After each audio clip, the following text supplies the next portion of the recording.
হয়ে গেল সোহিনী শোভনের বিয়ে। বিবাহ বন্ধনে আবদ্ধ হলেন টলিউডের জনপ্রিয় অভিনেত্রী সোহিনী সরকার ও সঙ্গীত শিল্পী শোভন গঙ্গোপাধ্যায়। কথা মতোই 15ই জুলাই আইনি মতে বিয়ে সেরে অভিনেত্রীর সিঁদুর লাগিয়ে দিলেন শোভন। গত বছর এমন বর্ষায় তাদের প্রেমের শুরু। এবার বর্ষণ মুখরিত দিনেই শুভ পরিণয় হলো এই জুটির। দক্ষিণ 24 পরগনার এক রাজবাড়িতেই আইনি মতে বিয়ে সারলেন তারা। এর আগে রোববার 14 জুলাই ঘনিষ্ঠ বন্ধু বান্ধবদের নিয়ে সেখানে পৌঁছে যান শোভন সোহিনী। রাত গড়িয়ে দিন নামতেই 15ই জুলাই 4 হাত 1 হলো টলিপাড়ার চর্চিত এই যুগলের। বিয়েতে পুরনো সাজেই ধরা দেবেন সোহিনী, জানা গিয়েছিল এমনটাই। গহনা, শাড়ি, রূপটান, শিল্পী সবকিছুই ঠিক করা ছিল আগে থেকে। সেভাবেই বাঙালি সাজে সাজলেন অভিনেত্রী। অন্যদিকে ধুতি পাঞ্জাবিতে দেখা গেল শোভনকে। সম্প্রতি মুক্তি পেয়েছে সোহিনীর ছবি অথৈ।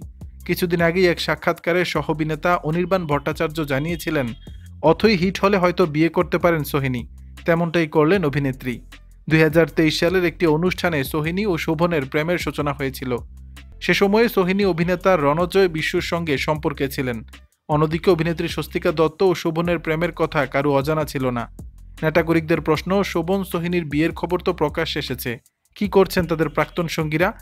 মন ভাঙলেও জীবন থেমে থাকে না, সেই নিয়ম মেনেই এগিয়ে চলেছেন স্বস্তিকাও। দর্শক, বিষয়টি নিয়ে আপনাদের মতামত জানাবেন নিচের কমেন্ট বক্সে।